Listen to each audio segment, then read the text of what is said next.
Hello friends and welcome back to my YouTube channel. आज इस video में मैं आपको बताऊंगा कि किस प्रकार आप घर बैठे ही अपने आधार कार्ड में किसी भी प्रकार का करेक्शन है वो ऑनलाइन किस प्रकार कर सकते हैं। बट इस प्रकार के ऑनलाइन करेक्शन में जिस भी आधार में आप करेक्शन करते हैं उसमें मोबाइल नंबर का लिंक होना कंपलसरी होता है।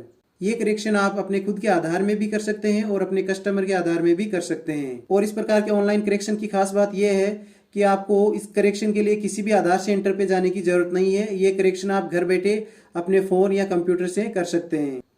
हालांकि ये सर्विस फ्री नहीं है, इस सर्विस के लिए आपको 50 रुपये का पेमेंट करना होता है। तो चलिए वीडियो को स्टार्ट करते हैं। सबसे पहले आपको आधार की मेन साइट है वो ओपन कर लेनी है और इसमें एक ऑप्शन दिया हुआ है अपडेट डेमोग्राफिक डाटा ऑनलाइन, इस पर क्लिक कर देना है। अब देखिए आगे बढ़ने से पहले एक बार नीचे डॉक्यूमेंट्स की लिस्ट दी हुई है, उसको आपको ध्यान से देख लेना है कि किस प्रकार के चेंज में कौन सा डॉक्यूमेंट आपको अपलोड करना पड़ता है। अब देखिए नीचे जैसे आप अगर नेम में कोई भी चेंज करते हैं तो प्रूफ ऑफ आइडेंटिटी की जो डॉक्यूमेंट्स की लिस्ट है इनमें से एक डॉक्यूमेंट आपके पास कम से कम होना चाहिए और उसको आपको अपलोड भी करना होता है। और अगर जैसे आप फादर्स नेम या एड्रेस में करेक्शन करना चाहते हैं तो ये जो प्रूफ ऑफ एड्रेस की डॉक्यूमेंट्स हैं इनमें से कोई सा एक डॉक्यूमेंट आपके पास होना चाहिए और उसको आपको अपलोड करना होगा। यहाँ एक बात मैं आपको बता देता हूँ कि एड्रेस के अंदर ही फादर्स नेम आता है, इसलिए अगर आप एड्रेस चेंज करेंगे तो उसके साथ में आप फादर्स नेम में भी अगर चाहें तो करेक्शन कर सकते हैं। और वैसे ही आगे डेट ऑफ बर्थ के सारे डॉक्यूमेंट्स की लिस्ट दे रखी है। अगर डेट ऑफ बर्थ में कोई भी करेक्शन करना है तो ये जो लिस्ट दे रखी है इसमें से आपके पास डॉक्यूमेंट कोई भी एक होना जरूरी है। अब मैं आपको एक मोस्ट इंपॉर्टेंट बात बता देता हूँ कि अगर जैसे आप एड्रेस में कोई भी चेंज करते हैं या फादर्स नेम में कोई भी चेंज करते हैं तो जहाँ तक पॉसिबल हो आप अपना मूल निवास ही अपलोड करें। और उसी प्रकार अगर आप डेट ऑफ बर्थ में कोई भी करेक्शन करना चाहते हैं तो अपनी 10th की मार्कशीट ही अपलोड करें। क्योंकि देखिए यहाँ पर डॉक्यूमेंट्स की लिस्ट तो बहुत लंबी देर की है, बट मैंने बहुत बार देखा है कि जैसे मैंने जो डॉक्यूमेंट बताए उसके अलावा अगर आप कोई दूसरा डॉक्यूमेंट अपलोड करते हैं तो उसमें आपका जो भी करेक्शन के लिए अप्लाई किया है वो रिजेक्ट होने के चांसेस बहुत ज़्यादा होते हैं। और कई बार ये भी होता है कि आप सब कुछ सही से अपलोड करते हैं और करेक्ट करते हैं उसके बाद भी रिजेक्ट हो जाती है रिक्वेस्ट। इसलिए जहाँ तक पॉसिबल हो जो मैंने डॉक्यूमेंट बताई वही अपलोड कीजिएगा, क्योंकि अगर रिक्वेस्ट एक बार रिजेक्ट हो गई तो आपका जो पेमेंट 50 रुपये का आपका कटा है वो वापस रिफंड नहीं होगा और आपका काम भी नहीं होगा। तो चलिए अब डॉक्यूमेंट्स की बात कंप्लीट हो गई है, अब आगे बढ़ते हैं।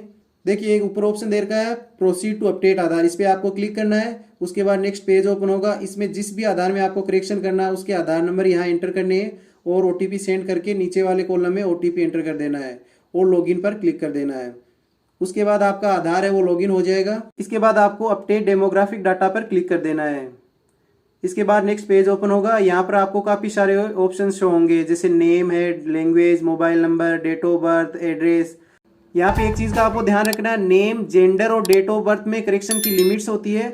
अगर ये लिमिट खत्म हो गई तो उसके बाद आप कोई भी चेंजेस इनमें नहीं कर पाएंगे। और एक बात और, आप अगर चाहें तो एक से अधिक चीज़ों में भी एक साथ करेक्शन कर सकते हैं। जैसे अगर आप नेम और डेट ऑफ बर्थ में करेक्शन करना चाहते हैं तो दोनों को सिलेक्ट कर लीजिए यहाँ से। बट मैं आपको ये रिकमेंड करूँगा कि आप एक बार में सिर्फ एक ही चीज़ में करेक्शन करें। अगर आप एक साथ एक से अधिक चीज़ों में करेक्शन करते हैं तो आपकी रिक्वेस्ट है वो रिजेक्ट होने के चांसेस थोड़े ज़्यादा होते हैं। अब जैसे देखिए मेरे को सिर्फ एक चीज़ में करेक्शन करना है डेट ऑफ बर्थ में, तो मैं यहाँ से डेट ऑफ बर्थ सिलेक्ट कर लेता हूँ और उसके बाद प्रोसीड पर क्लिक कर देना है। अब देखिए नेक्स्ट पेज ओपन होगा, इसमें एक कॉलम दे रखा है डेट ऑफ बर्थ का। इसमें आपको जो भी आपकी करेक्ट डेट ऑफ बर्थ है वो आपको यहाँ पर एंटर कर देनी है। बट आपको ध्यान रखना है डे, मंथ और ईयर आपको आगे पीछे दे रखे हैं उसी हिसाब से आपको एंटर करने हैं। इसके बाद नीचे ऑप्शन दे रखा है डॉक्यूमेंट का, इस पर आपको क्लिक करके यहाँ से वो डॉक्यूमेंट सेलेक्ट करना है जो आप अभी अपलोड करेंगे। इसके बाद नीचे ऑप्शन दे रखा है अपलोड का, इस पर क्लिक करके आपको 10th की ओरिजिनल मार्कशीट है उसका स्कैन कॉपी यहाँ पर अपलोड कर देना है। अब इसके बाद देखिए अपलोड करने के बाद नीचे प्रीव्यू का ऑप्शन दे रखा है, इस पर आपको क्लिक कर देना है। इसके बाद नेक्स्ट पेज ओपन होगा, इसमें आपको जो भी आपने अभी करेक्शन किया है वो शो होगा। अगर सब कुछ सही है, आपने जो भी करेक्शन किया था वो सब सही है, तो आपको नीचे कैप्चा एंटर करना है और सेंड ओटीपी पर क्लिक कर देना है। इसके बाद ओटीपी एंटर करके मेक पेमेंट पर क्लिक कर देना है।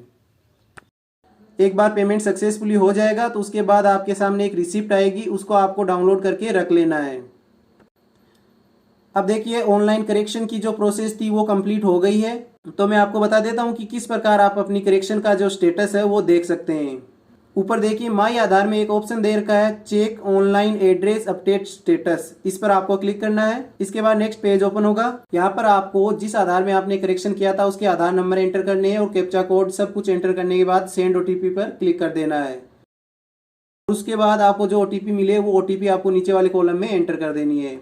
और उसके बाद चेक स्टेटस पर क्लिक कर देना है। इस पर क्लिक करते ही देखिए आपने जो भी करेक्शन किया था उसका स्टेटस आपके सामने शो हो जाएगा। अब देखिए जो मैंने यहाँ पे आधार नंबर लगाए थे उस आधार नंबर का करेक्शन था, उसका पेमेंट है वो फेल्ड हो गया था और इसी वजह से यहाँ पे पेमेंट फेल्ड का स्टेटस दिखा रहा है। इसी प्रकार आप अपने आधार का स्टेटस भी चेक कर सकते हैं। तो चलिए आज का वीडियो यहीं खत्म करते हैं।